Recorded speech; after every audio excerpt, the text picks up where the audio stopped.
Halo, assalamualaikum warahmatullahi wabarakatuh. Jumpa lagi bersama saya di channel Mas Vincent. Oke, di depan saya ada kulkas LG 2 pintu. Ini kulkasnya tidak dingin ya. Jadi atas bawah juga tidak dingin, teman-teman. Dan untuk kipas ya, kita akan cek.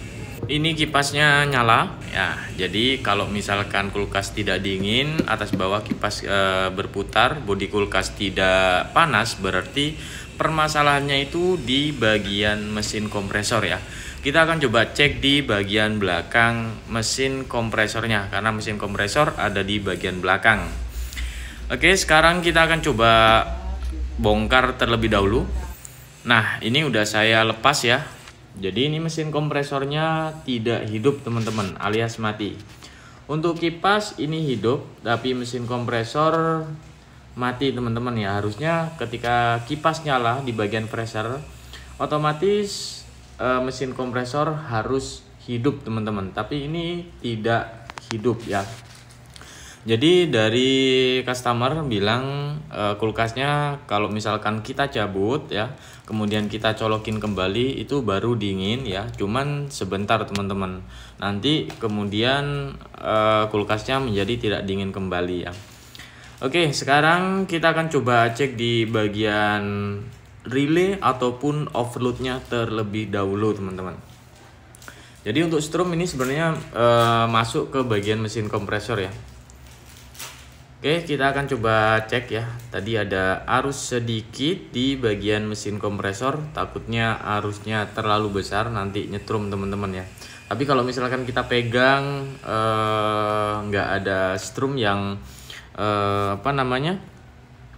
yang masuk, itu artinya nggak ada masalah, teman-teman ya. Biasanya kabel grounding ya ini, teman-teman ya. Nah, ini nggak ada sama sekali, teman-teman ya. Oke, sekarang kita akan coba cek. Kita cek dengan teliti, teman-teman ya. Nah, ini arusnya ada nih, teman-teman.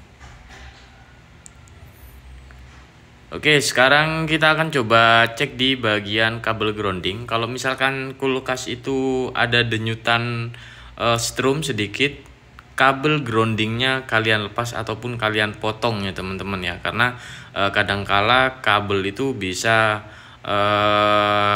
nyetrum, teman-teman ya, karena di bagian jack ya. Oke, sekarang kita akan coba cek ya di bagian overload dan juga relaynya terlebih dahulu, karena mesin kompresor ini tidak hidup. Jadi step by step ya, kita akan coba cek. Kita buka di bagian relay ataupun overload.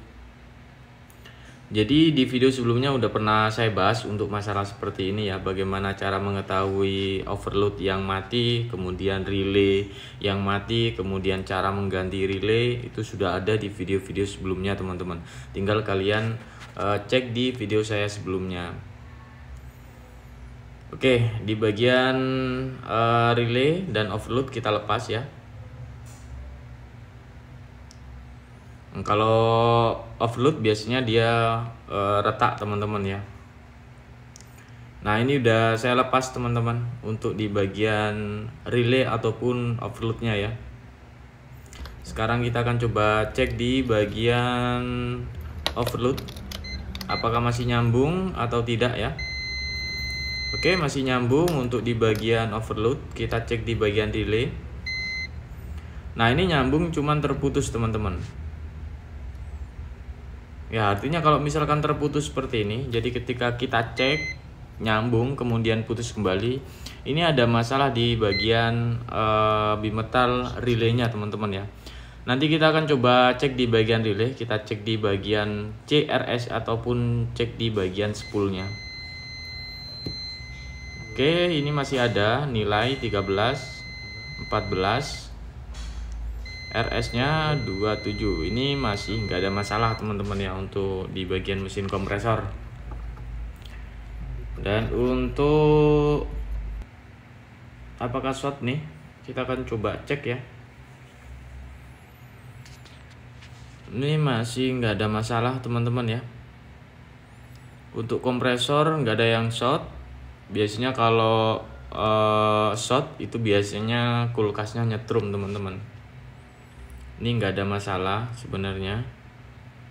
Untuk mesin kompresor kita cek dengan teliti teman-teman ya, jangan buru-buru. Oke, nggak ada masalah teman-teman ya. Kita akan coba cek di bagian relay. Nah, ini kita lepas di bagian relay teman-teman ya. Nanti kita kalau misalkan bimetalnya kurang bagus, nanti kita akan coba ganti ya. Kalau misalkan pakai wadah, tinggal kalian pindahkan bimetalnya aja teman-teman. Nah, ini tinggal kalian congkel ya.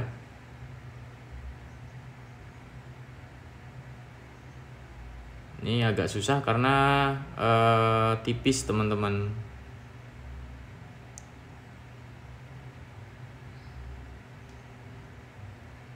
Oke, kita buka. Nanti kita akan coba cek teman-teman ya. Untuk di bagian overload ini masih aman teman-teman ya. Tinggal kita cek di bagian relaynya. Nah, ini di bagian relaynya teman-teman. Ini kita keluarkan untuk bimetalnya. Nah, ini untuk bimetal udah seperti ini teman-teman. Nah, ini kemungkinan udah faktor usia ya. Karena untuk usia kulkas ini udah lebih dari 10 tahun ya. Oke, ini bimetalnya kita akan coba ganti dengan bimetal yang baru teman-teman ya. Nanti kita pasang. Oke, jadi ini udah kita ganti bimetalnya. Tinggal kalian pasang kembali dan kita nyalakan untuk kulkasnya teman-teman ya. Oke, ini kita akan coba cek. Oke, masih nyambung. Oke, masih nyambung. Kita harus hati-hati ya teman-teman ya. Harus hati-hati dan juga harus teliti ya. Karena ada mas, cara ngilangin grounding gimana. Kalau misalkan tangan kita basah, biasanya ada strum sedikit ya. Itu tinggal kalian kasih kabel grounding atau kalian putus kabel groundingnya ya. Karena untuk kulkas ini sebenarnya harus dipasang kabel grounding juga, dan stop kontaknya juga ada kabel grounding. Kalau misalkan stop kontak nggak ada kabel grounding ya percuma teman-teman ya. Oke, ini kita lepas di kabel grounding di bagian atas teman-teman. Kalau misalkan nggak mau di bagian atas, tinggal kalian putus di bagian bawah sini teman-teman ya. Oke, sekarang kita akan coba nyalakan untuk mesin kompresornya.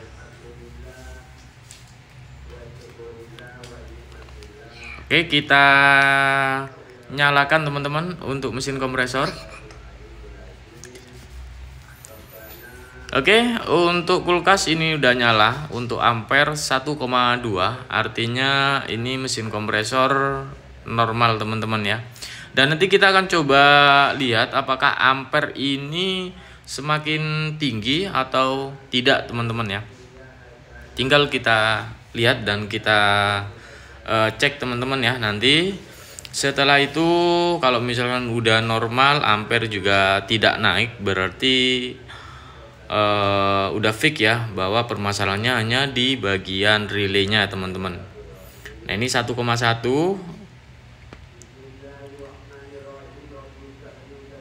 Nah, ini masih normal ya, 1,1. Dan untuk arus dari kulkas LG 2 pintu ini harusnya 1,2 teman-teman. 1,2 maksimal 1,2 ya. Karena untuk offload ini ukurannya super 6. Oke, ini masih 1,1. Nggak ada kenaikan. Biasanya kalau misalkan ada masalah di bagian mesin kompresor, ketika dinyalakan ini langsung naik teman-teman ya. Jadi dikit demi sedikit itu ampernya naik ya. Dan pastikan untuk tegangan voltase listrik itu normal teman-teman ya. Nah, jadi cukup mudah.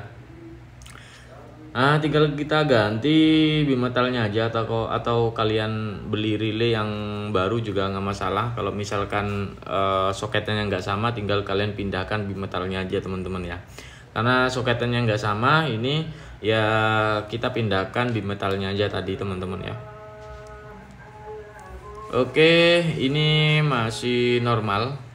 Dan kemudian untuk di bagian kondensor, kalau misalkan ini kondensor kan ada kipasnya. Kalau misalkan kondensor ini kotor, tinggal kalian bersihkan ya. Kadangkala kondensor kotor ini bisa membuat ampere kompresor naik, teman-teman.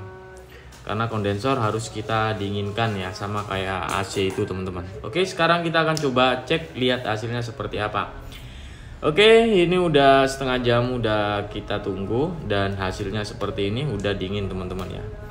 Oke, mungkin itu aja untuk video tutorial kali ini. Semoga video ini bisa bermanfaat untuk teman-teman semua. Jangan lupa untuk like, share, dan subscribe. Assalamualaikum warahmatullahi wabarakatuh. Sampai jumpa di video selanjutnya.